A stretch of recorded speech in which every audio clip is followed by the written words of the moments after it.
So I'm doing this tree removal today, and I'm gonna spike up this tree to tie in up the top and begin my work. But I just want to talk about how important it is to always be tied in, obviously at least once.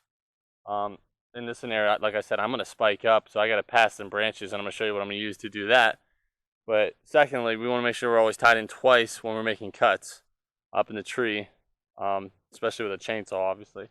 But in this scenario, I'm going to use my flip line to get up, start spiking. When I need to pass a branch, I'm just going to use my climb line. You can see here. I'm going to use it to advance myself as I go. Okay, you can take 2 flip lines.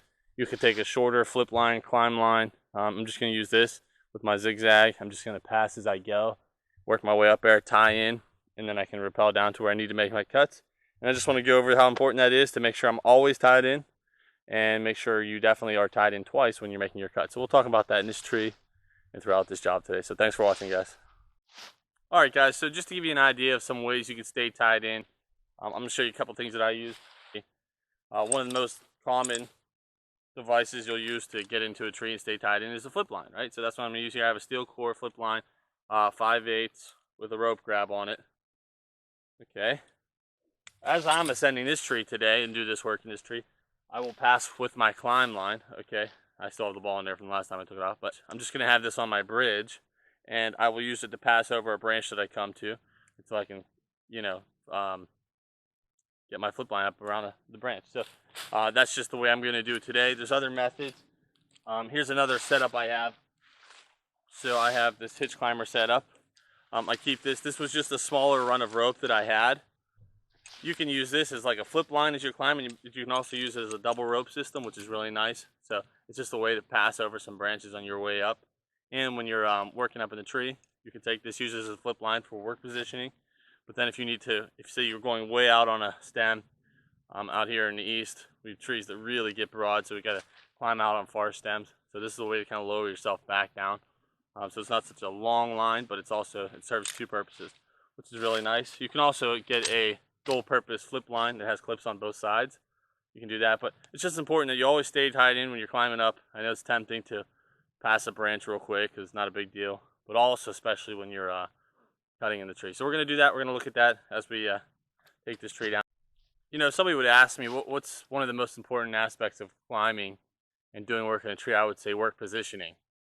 Okay, so when I say you need to be tied in twice, or when I talk about being tied in twice, it's not only a good idea because you're not risking cutting yourself out of the tree, but it also gives you another point of contact for the tree that stabilizes you more as you're working. Okay, and that's huge when you're making cuts. When you have 2 hands on a saw, you need to be stable. If you're not stable, you can jerk, you can slip, you can end up cutting yourself and doing some serious damage. So work positioning is very important, and that's what being tied in multiple times can do for you. So just keep that in mind. All right, so I'm gonna go up. I got a little ways to go, and then I'm gonna have to pass this branch. So I'm gonna show you how it's gonna work.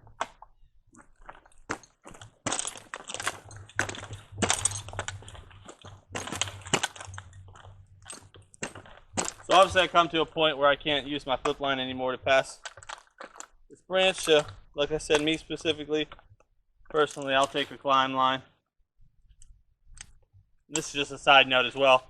I usually keep the tail end in the outside of my flip line, keep it away from my spurs. So I'll hook that on.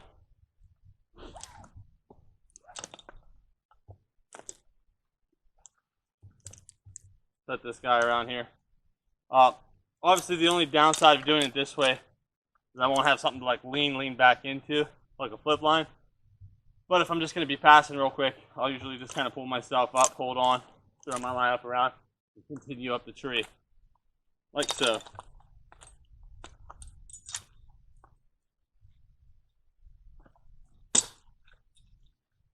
But I'm always tied in. So like I said, you're tied in, and you're going to be using what you're taking up to use, so you don't have to actually keep an extra flip line with you. All right, so we're getting closer to the halfway point here. We got to pass a few more branches, so I tied in there. I'll just advance my line, unhook my flip line, climb up a little ways, throw this guy back on,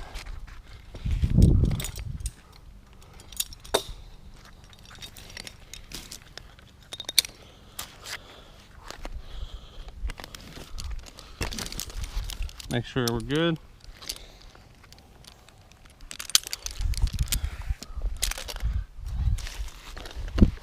And just repeat the process.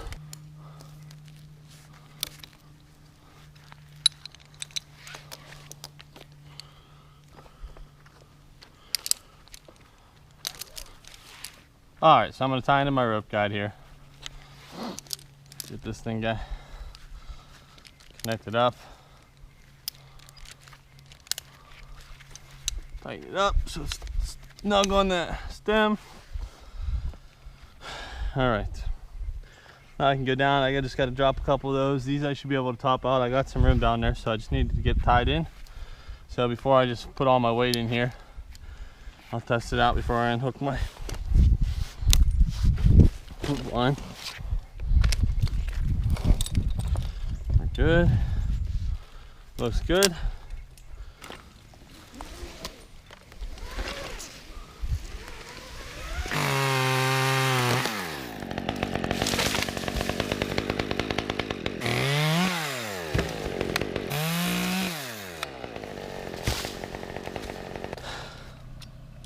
Again, I like to keep my running into my line on the outside of my flip line rather than on the inside.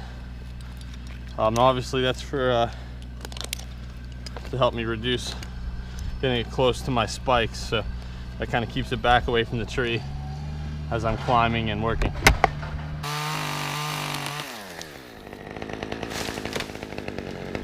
All right, getting closer to the top here. We're gonna start bombing out some tops.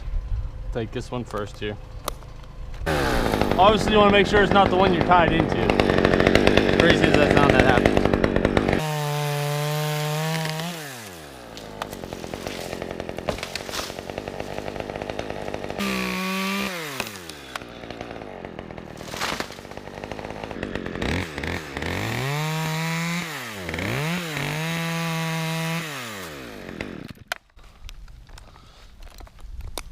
It's a little bit harder spot to get the saw into, and my work positioning isn't the greatest right here because I'm above my tying point at this point, so I'm just going to finish the cut with my handsaw.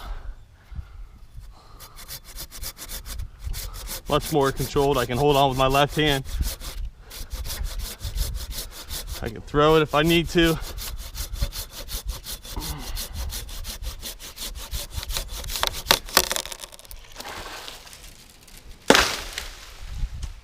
So I'll cut this guy off real quick.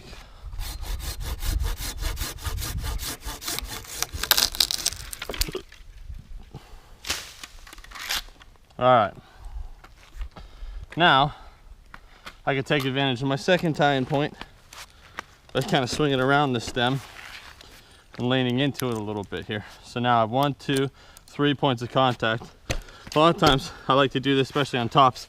I'll cinch up a little bit like this, push my right knee against there, plant my left spike in there, and kind of really gives me some stability, especially if we were rigging out this top. But I'm gonna go ahead and launch this one down here to the side. Here we go. Just another side note real quick. The wider you make this opening, this face, the longer this top's gonna hold on, and the more it's gonna pull the stem. And then when it finally breaks off, it's gonna release the stem, and you know what's gonna happen. You're gonna go, wah, wah, wah, wah, wah. So you're gonna get that flap. So if this was a heavy top, you'd wanna take a shallower notch, just so you know.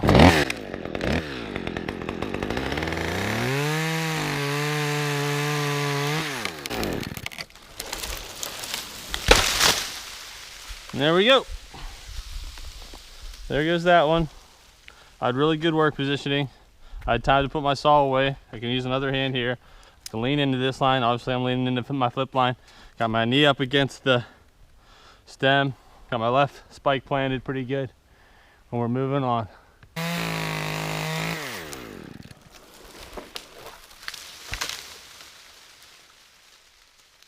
All right, the tops are out. The work that we needed to perform is done. We can load the post down now, so I'm gonna go ahead and rappel out now.